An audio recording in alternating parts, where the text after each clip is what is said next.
আসসালামু আলাইকুম। Welcome to Shima's daily blog. কেমন আছেন আপনারা? আলহামদুলিল্লাহ, আমি খুবই ভালো আছি। সকালবেলা শুরু বুটের ডাল দিয়ে সবজি, ডিম ঝুড়ো দিয়ে রুটি। দুপুরবেলা রান্না করে নেব আয়ের মাছের শুটকি দিয়ে, পেঁয়াজ দিয়ে ভুনা। এই জন্য পেঁয়াজ নিয়ে নিয়েছি। আস্ত একটা মিষ্টি কুমড়ো নিয়ে নিয়েছি।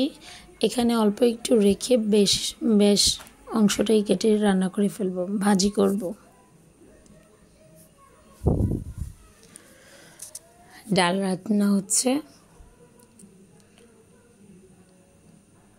দিয়ে দিলাম জলপাই দিয়ে মনে হলো আরে আমি তো ডালটাকে ফ্রেশ করিনি, ডালে ঘুটনি দিইনি। তারপর সাথে সাথে ঘুটা দিয়ে এটাকে ফ্রেশ করে নিলাম, নইলে টক ভাবটা লাগলে আবার ডালটা পরে আর ফ্রেশ হতো না।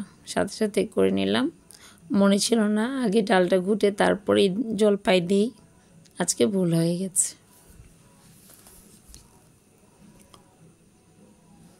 ডাল বাগার দিব। এদিকে কাঁচা মরিচ নেই, তাই আজকে শুকনো মরিচ দিয়ে চালিয়ে দেব। অনেকটা রসুন দিয়ে দিয়েছি।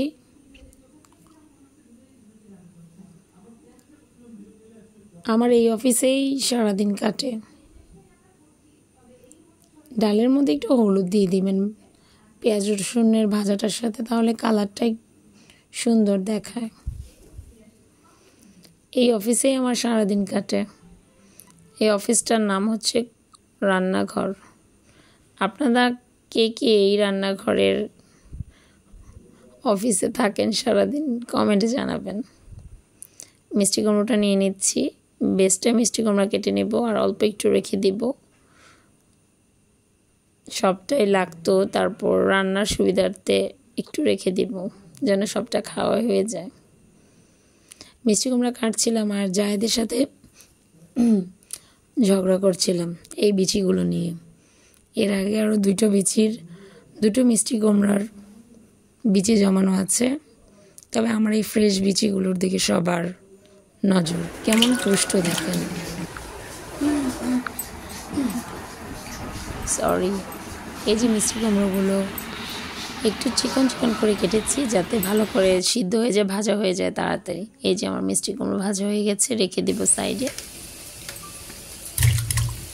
স্টার্ট করে দিলাম শুটকি রান্না। মিষ্টি কুমড়ো ভাজা অবশ্য হচ্ছে পাশে। এই শুটকিটা রান্নার একটু যত্নটাই আলাদা। এটা সবসময় আমি রান্না করি, আজকের সব রান্না আমিই করছি।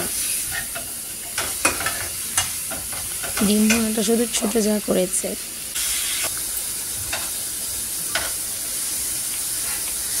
শুটকিটার অনেক যত্ন। এটাকে ভালো করে মাখিয়ে নিয়ে মেরিনেট করে রেখে দিব। একে সব মশলা দিয়ে রসুন দিয়ে দিলাম, তারপর গুঁড়ো মরিচ, একে সব মশলা দিয়ে এটাকে মেরিনেট করে রেখে দেব কিছুক্ষণ পরে ভেজে তারপর রান্না করব। এই শুটকির স্পেশালিটি হচ্ছে জিরে ছাড়া খাওয়া যায় না। আমরা খেতে পারি না, তবে অনেকে অনেক ধরনের রান্না করতে পারেন। আমি তেমন একটা ভালো রান্না করতে পারি না, যতটুকু আমার শাশুড়ির কাছ থেকে শিখেছি এভাবে রান্না করেন এবং খুবই মজা লাগে। এই শুটকির রেসিপিটা আমি ইনশাআল্লাহ শেয়ার করব আপনাদের সাথে। এই অফিসে চলে থাকা শুটকিগুলো ভেজে উঠিয়ে নিয়েছি। এখন পেঁয়াজটা ভেজে তারপর একে মশলাগুলো দিয়ে দিব। রান্নাঘরে থাকতে থাকতে সব রান্না করতে করতে কখন যে বেলা চলে যায় বলতেই পারবো না। আর শীতের দিনে সকাল একেবারে ছোট হয়ে গেছে দিন, কোনো কাজ করে সময় পাওয়া যায় না।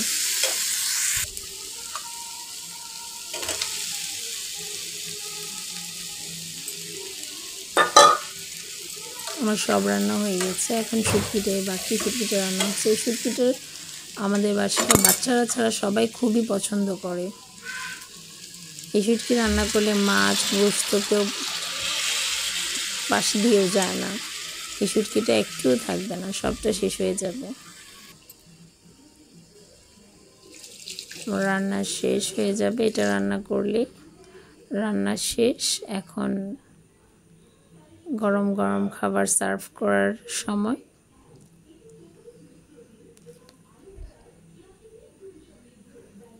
গরম গরম ভাতের সাথে লেবু নিয়ে নিব।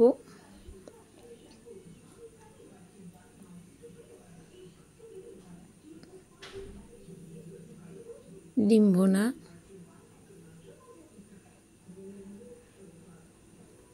এই যে আমার শুটকি আর শুটকি ভুনা, মিষ্টি কুমড়ো ভাজা, আর সকালের বুটের ডালটা রয়ে গেছে। আর জলপাইয়ের ডালটা দেখাতে পারলাম না। সারাদিন আকাশ খুব কালো হয়ে যাচ্ছিল, একটু পরপর বৃষ্টি আবার রৌদ্র। বিকেলে আসরের টাইমে অনেক বৃষ্টি হচ্ছিল, থেমে গেছে বৃষ্টি। মাগরিবের পর গরম গরম চা এনজয় করা যাক। গরম গরম চায়ের সাথে মিষ্টি কুমড়োর বিচি আর চিড়া ভাজা। অন্য সময় চিড়া আর বাদাম মিক্স করি, বাট আজকে চিড়া নয়, ঠান্ডা আবহাওয়া, তাই মিষ্টি কুমড়োর বিচির সাথে চাল ভাজা করে নিয়েছি। এটা আমাদের বাসার একটা মেয়েদের, মহিলাদের একটা স্পেশাল খানা বলতে পারেন। এই খানা নিয়ে আমরা রীতিমতো ঝগড়াই করি, সবাই খুব পছন্দ করি, পুরুষরা ছাড়া অবশ্যই। খেয়ে নিব। আজকে আবার আপুর বাসায় কাঁচাগোল্লা বানাতে যাওয়ার কথা, তাই ননদের বাড়িতে গিয়ে কাঁচাগোল্লা বানিয়ে নিলাম। এটার পুরো রেসিপিটা আপনারা পেয়ে যাবেন সীমাস লাইফস্টাইলে। পুরো রেসিপিটা দেওয়া আছে, কিভাবে বানালাম দুই ননদ ভাবে মিলে।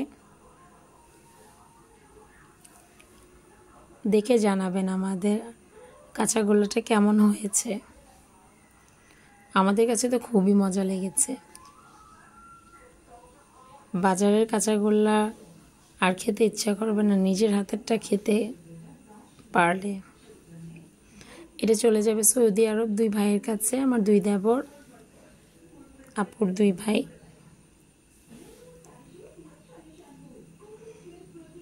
এগুলি বানিয়ে তারপর রাতের কিছু কাজ শেষ করে বাচ্চাদেরকে গুছিয়ে তারপর চলে আসছি ডিনার করতে। রুটি দিয়ে দুপুরে ডিম ভুনা আর দুপুরে বেঁচে যাওয়া ডালটা দিয়ে খেয়ে নিব। ভাত খেতে ভালো লাগে না, এই জন্য রুটি দিয়ে চালিয়ে দেব। কেমন লাগলো আমার সারাদিনকার কাজকর্ম, খাওয়া দাওয়া, প্লিজ কমেন্টে জানাবেন। আর ধৈর্য ধরে আমার ভিডিওটা দেখার জন্য ধন্যবাদ আপনাদের সবাইকে।